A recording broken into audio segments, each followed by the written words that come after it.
सभी भाइयों को राम राम। कैसे हो मेरे मित्रों? अच्छे ही होंगे उस परमपिता परमात्मा की कृपा से। आज जो वीडियो हम आपके लिए लेके आए हैं, संत कबीरदास की वाणी है। बहुत ही प्रेम और प्यार से सुनने की है। इस वाणी को सुनने से पहले चैनल को सब्सक्राइब कर लें, ताकि आने वाला वीडियो और नोटिफिकेशन तुरंत भाइयों के पास पहुंच जाए। और एक लाइक जरूर करें। कोई तो तन मन दुखी, कोई चित उदास, एक एक दुख सबन को, सुखी संत का दास। कोई ना कोई दुख हर जीव को लगा हुआ है, चाहे कोई अमीर हो गरीब हो, एक देश में रहता हो या दूसरे देश में रहता हो। संत कबीर साहिब फरमा रहे हैं, क्योंकि हम 84 लाख योनि में फंसे हुए हैं, इसलिए हम इसका भुगतान कर रहे हैं। मानव शोले को नर नारायणी देह कहा जाता है, किस लिए कि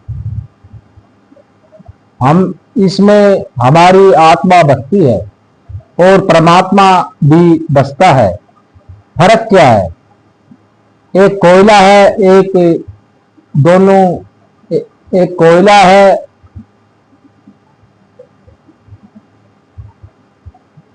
दोनों कार्बन से बने होते हैं। कोयला गंदगी समझा जाता है और डायमंड को हर आदमी लेना चाहता है, क्योंकि डायमंड को गहराई से निकालकर रसा जाता है। यही काम हमारे लिए गुरु करता है। हम जीव के माफिक हैं। गुरु हमें चलाने से रास्ता दिखाते हैं। सदा सद्गुण हमें भरकर हमें प्रभु से जोड़कर हीरे के माफिक बना देता है। 84 लाख योनि में 4 प्रकार के जीव पैदा होते हैं। एक योनि में पसीने से पैदा होते हैं, दूसरी योनि में वह जिसमें पानी से जीव पैदा होते हैं, तीसरी योनि जिसमें अंडे से जीव पैदा होते हैं, और चौथा तरीका गर्भ से, जिससे इंसान पैदा होते हैं। हमारी आत्मा इन योनियों में चक्कर लगा रही है। लाखों करोड़ों साल से हमारे संचित कर्म जमा हो रहे हैं। जिस दिन से हमने प्रभु का घर छोड़ा है, उसी दिन से हम कर्मों के दबाव में धसे जा रहे हैं। संत कबीर साहब आगे फरमा रहे हैं, शब्द पुकार पुकार कहत है, करीले संत साथ, वह शब्द जिसे अनहद शब्द कहा गया है कि नाम कहा गया है, कलमा कहा गया है। यह शब्द हमारे अंतर में है और हमें पुकार रहा है कि हम संतों की संगति में रहें, सत्संग में जाएं। जब हम सत्संग में जाते हैं तो सेवा भाव से जाते हैं कि हम निष्काम सेवा करें। निष्काम सेवा की भाव खुद हमारे अंदर उत्पन्न होती है। जो काम हम अपने दिल से बिना किसी स्वार्थ के करें, वही निष्काम सेवा है। किसी के कहने पर किया गया काम निष्काम सेवा नहीं है। किसी महापुरुष की संगति में हमें सच्चाई का संग मिलता है।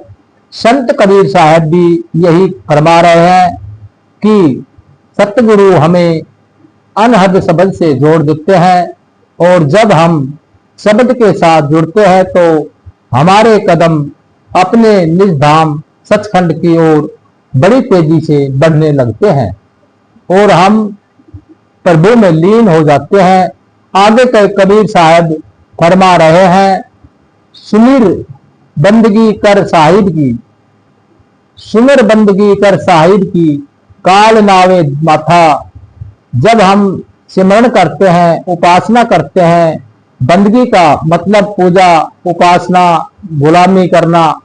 जब हम साहिब की, किसी महापुरुष की उपासना करते हैं, प्रभु का सिमरण करते हैं, तो काल जिसे कब्जे में नीचे के तीन मंडल से पिंड और ब्रह्मांड जब प्रभु के शब्द से जो जुड़ जाते हैं, तो काल भी हमारे सामने सिर झुकाता है। जब हम गुरु बाणी के कहे अनुसार जीते हैं, तेरा बाणा मीठा लगे, तेरा बाणा मीठा लगे। हे परमात्मा, जो तू कर रहा है वही ठीक है, हमारा कल्याण कर रहा है। जितना हमें ज्ञान है उतना ही हम सोच सकते हैं, लेकिन हे परमात्मा सब कुछ जानता है, तू सब कुछ जानता है। जब हम सब कुछ उनके ऊपर छोड़ देते हैं, कंप्लीट सुंदर कर देते हैं अपने आप को, तब परमात्मा का अमृत हम पीना शुरू कर देते हैं। अगर एक प्याला भरा हुआ है तो हमें और कुछ कैसे भरा जा सकता है। जब हम अपने में को छोड़कर प्रभु का विश्वास करते हैं कि जो वह जो हमें दे रहा है ठीक है, तब हम अहंकार से शून्य होते हैं और हमारा प्याला खाली होता है। जब हमारा प्याला खाली होता है तो प्रभु उसमें अमृत भर देता है। यह संत कबीर साहब भी हमें यही बता रहे हैं कि जब हम सिमरण करते हैं, सिमरण का अर्थ है प्रभु के जाति नाम का जाप करना। जब हमारा ध्यान प्रभु की ओर रहता है तो फिर हम काल के दायरे में से निकल आते हैं।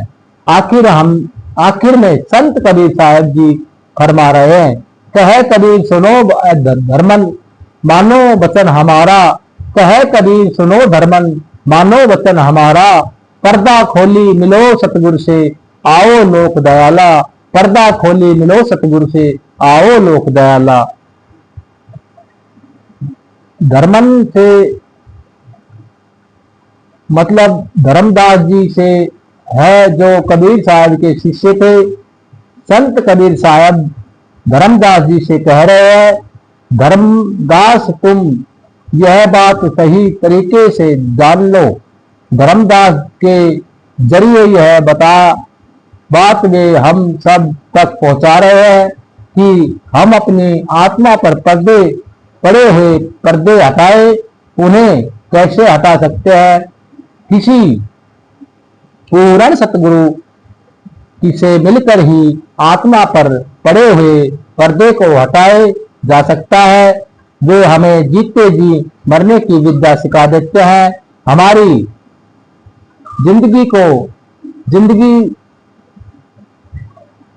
को हटा देते हैं। पिंडी शरीर, अंडी शरीर, ब्रह्मंडी शरीर और पार ब्रह्मांड के झीलने से पर्दे को हटाकर हमें आत्मा का अनुभव करा देते हैं।